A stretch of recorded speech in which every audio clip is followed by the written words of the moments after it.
그렇습니다. 우리는 참으로 변화무쌍하고 예측 불허의 시대를 살아가고 있습니다. 이런 때를 살아가면서 우리는 가끔 좀 이런 질문도 하면 좋을 것 같습니다.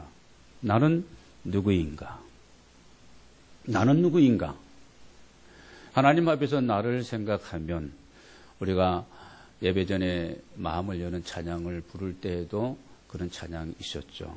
하나님이 나를 지명하여 부르셨고 하나님이 나를 사랑하셨으며 내가 하나님 앞에 참으로 아름답고 귀한 존재다.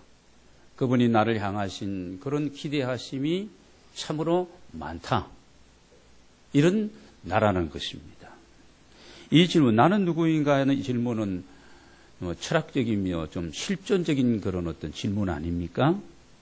이 질문에다가 또 하나의 질문을 우리가 하게 된다면, 주님, 당신은 누구이십니까? 이 질문입니다. 여러분, 나는 누구인가에 대한 질문도 우리가 안고 해답을 알고 우리가 살아가야 되고요. 당신은 누구이십니까? 하는 질문에도 우리가 정확한 우리가 해답을 얻고 살아가야 됩니다. 그러면 아무리 불안하고 불확실한 그런 미래를 예측할 수 없는 이런 시대를 살아간다 할지라도 전혀 걱정 염려 없이 주님 안에서 우리가 편안한 삶을 살아갈 수 있는 줄로 믿습니다. 사실 하나님이 인간을 창조할 때요, 미래를 알 수 있도록 창조하지 않았어요.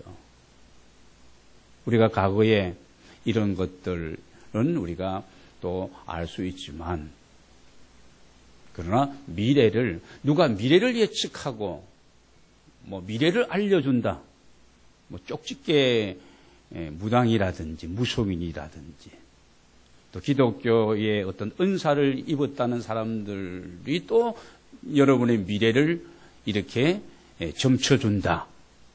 믿어야 될 거 믿지 않아야 될까요? 믿지 않아야 되는 겁니다. 하나님이 그렇게 우리를 만들었어요. 우리가 우리의 미래를 안다면 불안해서 우리가 살 수도 없는 존재들입니다. 하나님 그분밖에 나의 가는 길 그분이 아시고, 여러분 그분이 섭리하시고 그분이 우리와 동행하시면서 주님의 영광을 위해서 아름다운 길로 우리를 하루하루 이 17년도에도 인도해 주실 줄로 믿습니다. 예수 그리스도는 복음서에서 우리에게 보여주고 있습니다. 그분이 누구인가? 인간이 해결할 수 없는 많은 문제들, 흔히 5가지 문제를 얘기하고 있어요. 어떤 문제입니까? 질병의 문제. 이거 우리가 해결하기가 참 어려운 부분입니다.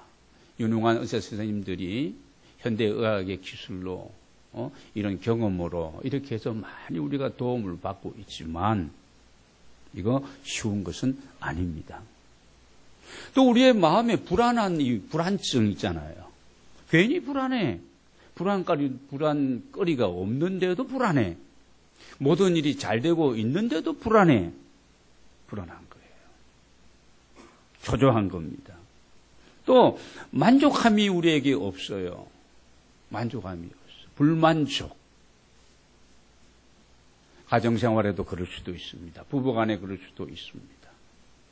만족할 수 있는 그런 여건과 환경 속에서 내가 지금 살아가고 있음에도 불구하고 만족함이 없는 거예요. 그러다 보니까 불평이 많고 너 때문이고 당신 때문이다. 자꾸 이렇게 되어지니까 갈등이 쉬지 않고 이런 관계의 어려움도 많이 있는 겁니다. 여러분, 죄의 문제를 또 어떻게 이 문제를 해결할 수 있나요? 죄의 문제. 또 여러분, 이 죽음의 문제. 죄의 결과는 죽음인데 이 죽음의 문제 누가 해결할까요? 진시황이 이 문제를 해결하기 위해 가지고 여러분 아시잖아요. 해결할 불로초를 구하기 위해서 선남 선녀들을 보내었지만 안 되는 부분들입니다. 여러분, 제가 지금 얘기한 이 스스로 우리가 해결할 수 없는 이 5가지 문제를 복음서에서 누가? 하나님이 보내신 우리의 구원자 되시는 그분께서 해결해 주셨다는 사실을 기록하고 있고, 우리는 믿고 살아가는 하나님의 사람들인 줄로 믿습니다. 여러분, 어떤 어려움과 어떤 삶의 문제가 있어도 믿음으로 주님 앞에 나아가게 되시기를 바랍니다. 우리의 문제를 해결해 주시고, 이 문제를 처리해 주시고, 그리고 회복시켜 주시며, 우리의 마음에 평안을 주시고, 우리를 모든 죄에서부터 자유케 하시고, 우리를 기뻐 충만한 삶으로, 그런 은혜로 그분이 우리에게 이런 베풀어 주신 은혜가 크게 넘치게 될 줄로 믿습니다.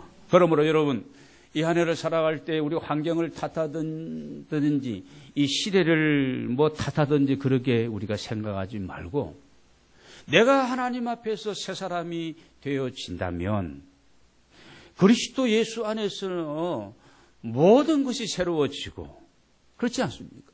내가 볼 수 없었던 그런 세계를 우리가 볼 수 있고, 예수 그리스도로 말미암아 우리는 새 생명의 삶을 살아갈 수가 있는 겁니다.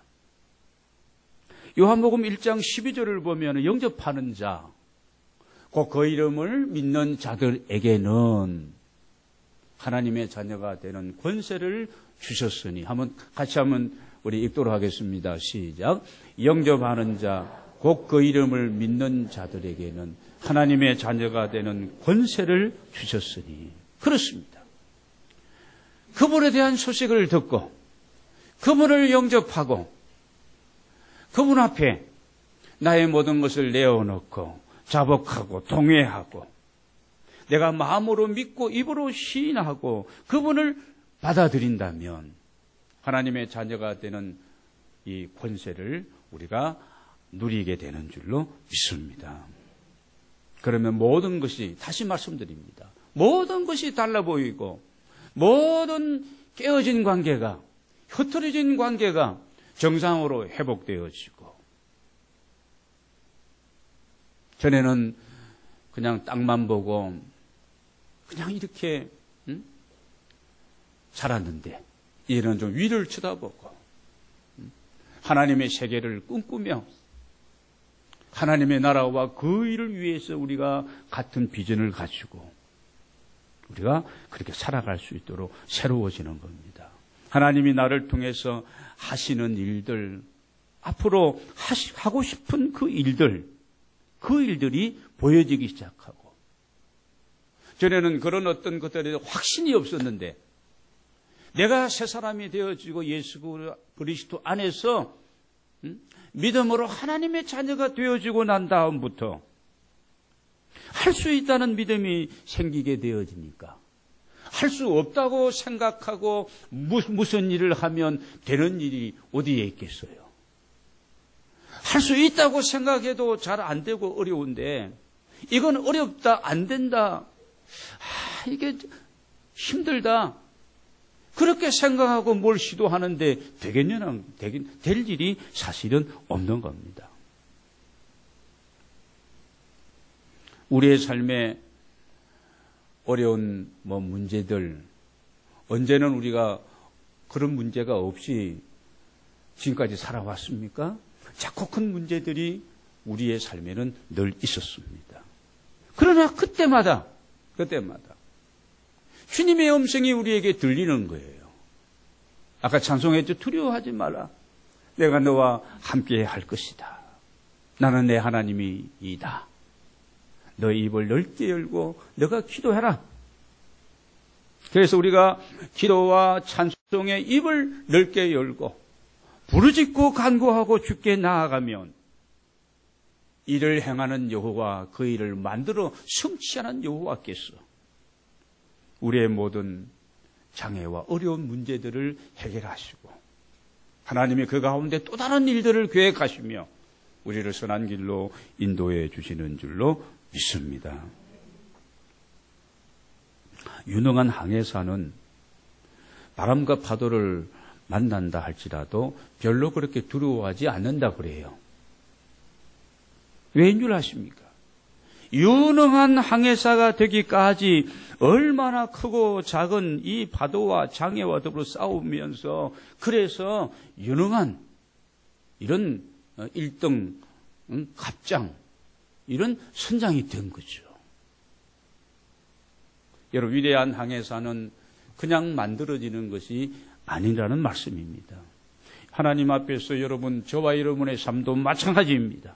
수많은 역경과 시련과 이런 풍파를 겪으면서 하나님은 우리의 마음을 더 온유하게 하시고 더 겸손하게 하시고 주님을 더 바라보게 하시면서 우리를 더욱더 심령이 가난한 자로 이렇게 세워가고 계시는 것입니다.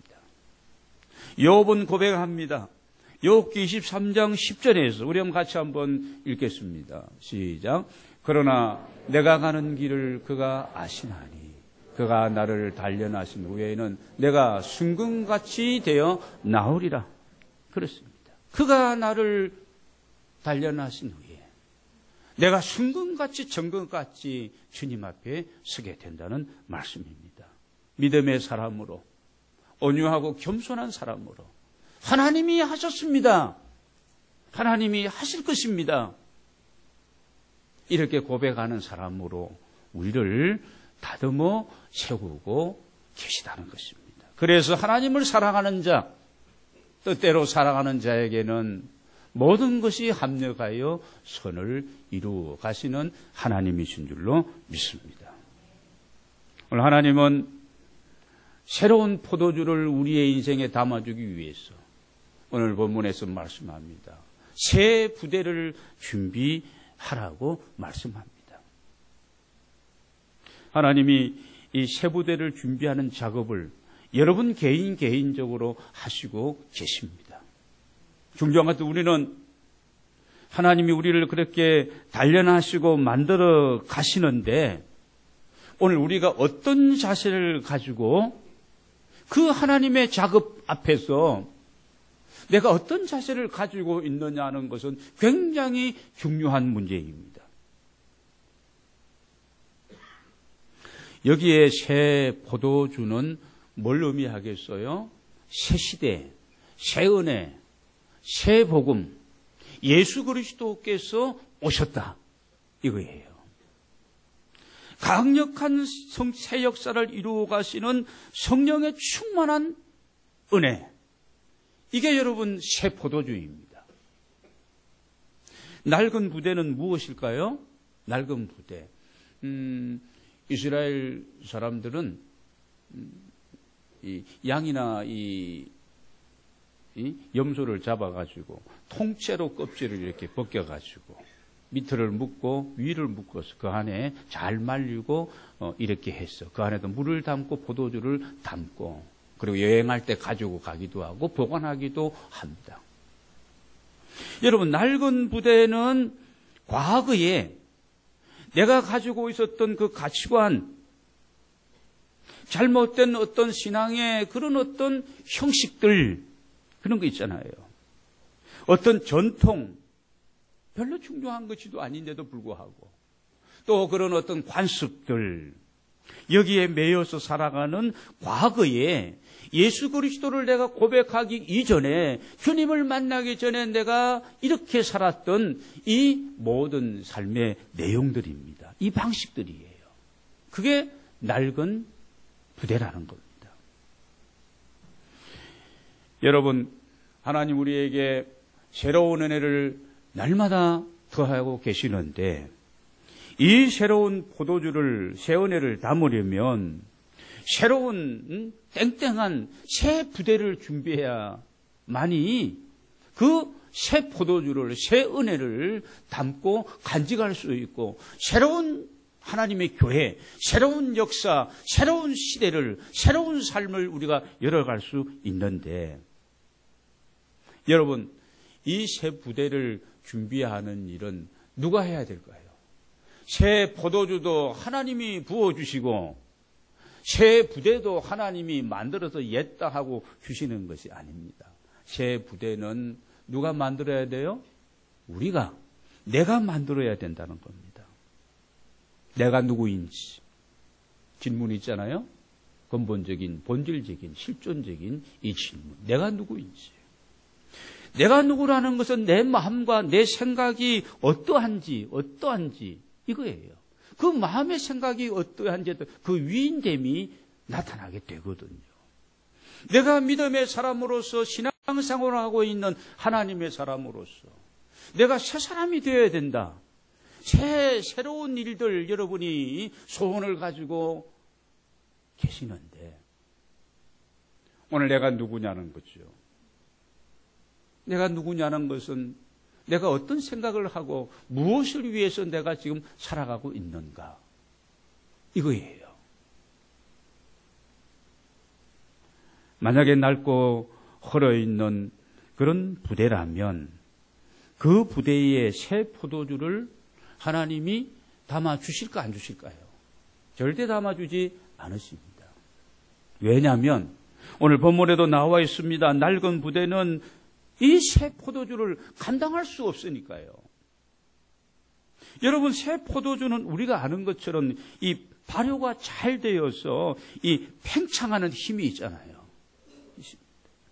그런데 낡은 가죽 부대에다가 이 새 포도주를 담았다. 여러분, 얼마 안 가서 어떻게 돼요? 펑 하고 터져서 부대도 못 쓰고 포도주도 다 쏟아버리고 만다는 겁니다. 여러분, 하나님의 은혜와 축복은 그냥 단번에 우리에게 주어지는 것이 아닙니다.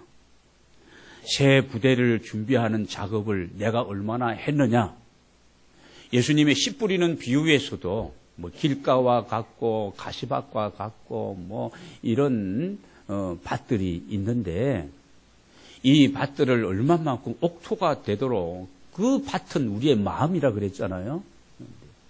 하나님의 말씀에 이 어떤 새로운 은혜가 성령이 우리에게 부어주시는 강력한 그 부으심의 은혜가 여러분 우리 안에 주어지기까지 이런 옥토화 작업을 거친 그 심령에 이 말씀과 이 성령의 강력한 기름 부으심이 여러분 충만하고 역사하고 그래서 새로운 역사를 이루어가는 삶을 살아갈 수 있는데 이 작업이 되어지지 않고 내 마음이 길가처럼 딱딱하게 굳어 있다든지 아직까지 뽑아내야 되고 거두어 이렇게 정리해야 될 그런 어떤 돌과 같고 이 가시덤불의 뿌리 같은 것들이 잔뜩 내 마음과 생각 속에 그냥 그렇게 복잡하게 있는 그 상태에다가 여러분 하나님의 은혜가 좀처럼 그렇게 주어지지 않는다는 말씀입니다. 오늘 저와 여러분이 그렇습니다. 새 부대를 준비하는 작업을 잘 함으로 하나님이 예비하신 이런 새로운 은혜와 새로운 역사 하나님 부어주시는 그런 많은 풍성한 것을 받아 누리는 저와 여러분 모두가 되기를 원합니다.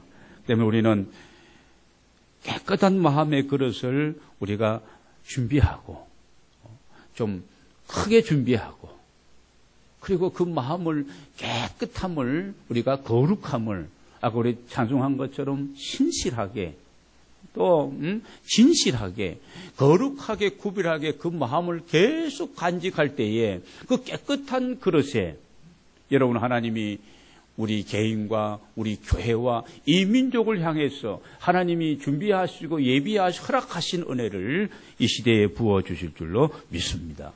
열왕기하 4장 3절 4절을 보면 엘리야의 제자였던 엘리사 시대에 엘리사는요 그때도 대머리가 있었던 것 같아요. 굉장한 엘리사는 대머리입니다. 그런데 강력한 그런 능력을 스승의 이 갑절의 능력과 은혜를 받아서 한 시대에 귀하게 쓰임받았던 그런 종이었거든요. 그때의 제자 중 한 제자의 아내가 찾아왔습니다. 내 남편이 요즘 말하면 신학도죠. 신학도고. 뭐, 목사 후보생이 그럴 것 같습니다. 내 남편이 이렇게 제자로서 이렇게 수련받고 이렇게 지났는데 남편이 어느 날 빚을 많이 지고 죽었습니다. 근데 내 아들 둘이 있는데 빚을 갚을 수 없어서, 그 채무자가, 후 아들을, 이제, 종으로 삼고자 합니다. 큰일 났습니다. 갚을 돈은 없고 이거 어떻게 하면 좋겠습니까? 엘리야에게 이 문제를 가지고 왔습니다. 엘리사는 그렇게 그럼 좋다. 뭘 원하느냐? 그러면서 너에게 있는 것이 무엇이냐? 그러니까 기름 한 그릇밖에 없습니다. 이렇게 대답하는 사실 있는 것이 그것밖에 없었어요. 그러니까 엘리사가 하는 일이 좋다. 그러면 주변에서 이웃들에게 그릇을 많이 빌려라.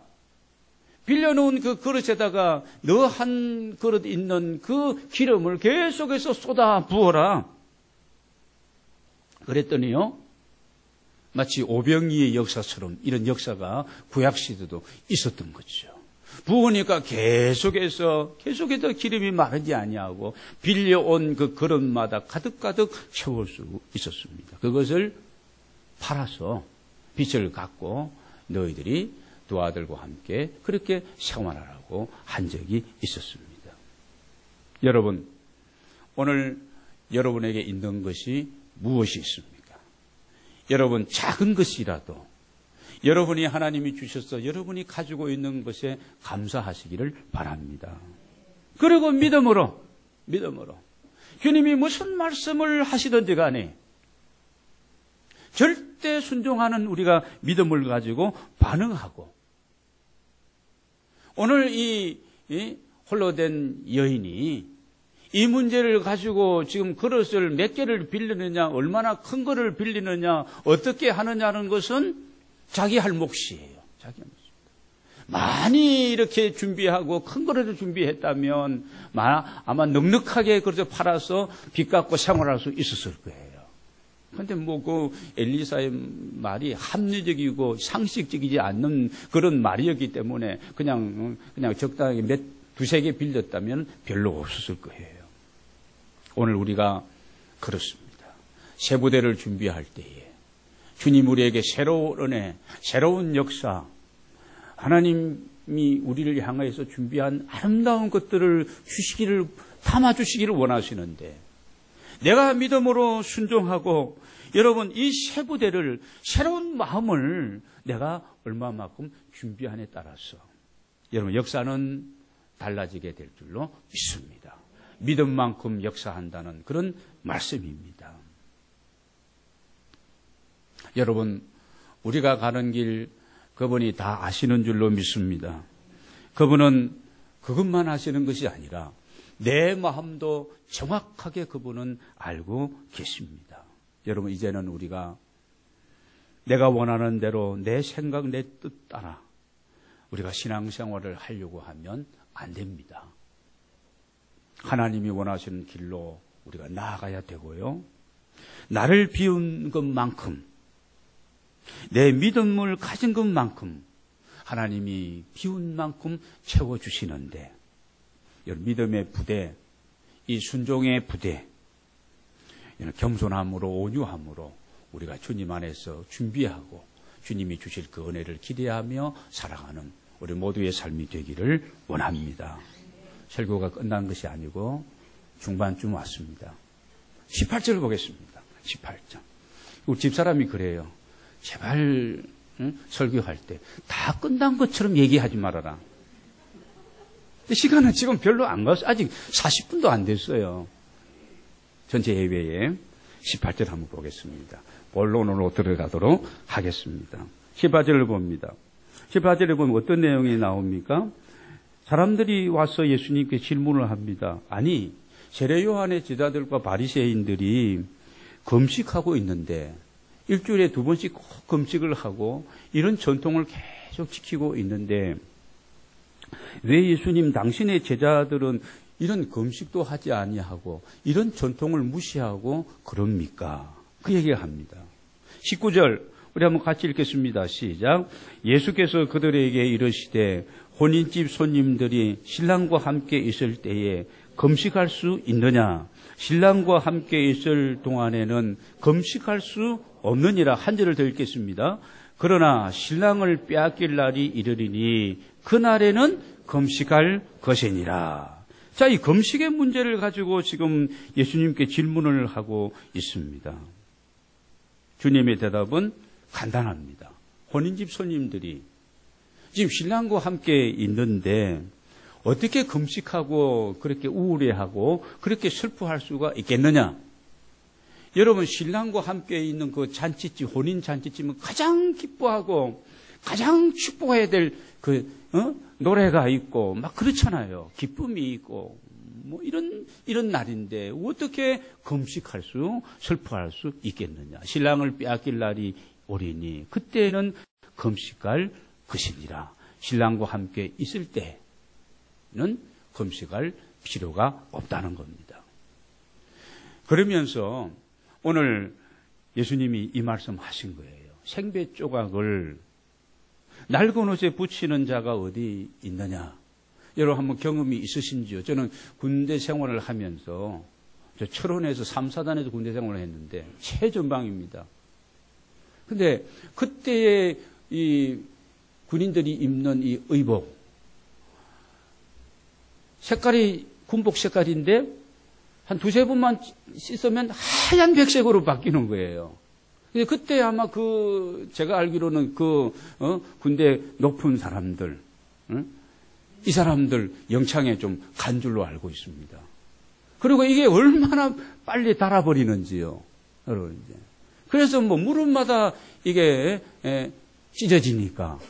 그래서 우리가 막 바늘질을 했어요. 무릎에다가 이렇게 깨끗한 걸 오래가지고 대고 이렇게 집어 넣으면 이게 또 뭐 우리가 펑크 작업하고 뭐 훈련받다 보면은 이게 하루 이틀 지나면 또 미어지고 좋은 생배 조각을 이 헌 배에다가 이렇게 기웠더니 이런 상황이 벌어졌습니다. 저 혼자만 경험한 것처럼 전혀 반응이 지금 없는 것 같습니다. 실제로 그렇습니다. 양발을 기울 때도 그렇고. 여러분, 새 포도주에 대한 낡은 부대에 대한 얘기는 제가 다 했습니다. 이게 안 된다는 겁니다. 여러분, 중요한 것은 새 부대입니다. 새 부대를 준비해라는 겁니다. 신앙생활을 우리가 할 때도 신앙생활은 고행으로 하는 게 아니에요. 우리가 어떤 이런 잘못된 관습과 이런 형식에 우리가 매여서 소위 말하는 이런 어떤 신앙생활을 하면서 금식하며 기도하는 것도 중요하죠. 해야 될 때는 해야 되는 거예요. 그런데 늘상 계속해서 금식만 하고 철화만 하고 이러면 가정생활은 어떻게 하라는 것이고 어떻게 되는 겁니까? 낮에는 계속 자고 밤에는 철화만 하고 가정생활이 원만하고 자녀 양육 제대로 되겠어? 늘 금식하며 힘들어 아무 힘이 없어. 금식에 대해 금식기도를 제가 이렇게 잘못됐다고 얘기하는 것이 아니라 신앙생활은 우리가 찬치하는 마음처럼 기쁨으로 자유함으로 여러분 행복하게 하는 것이 신앙생활입니다.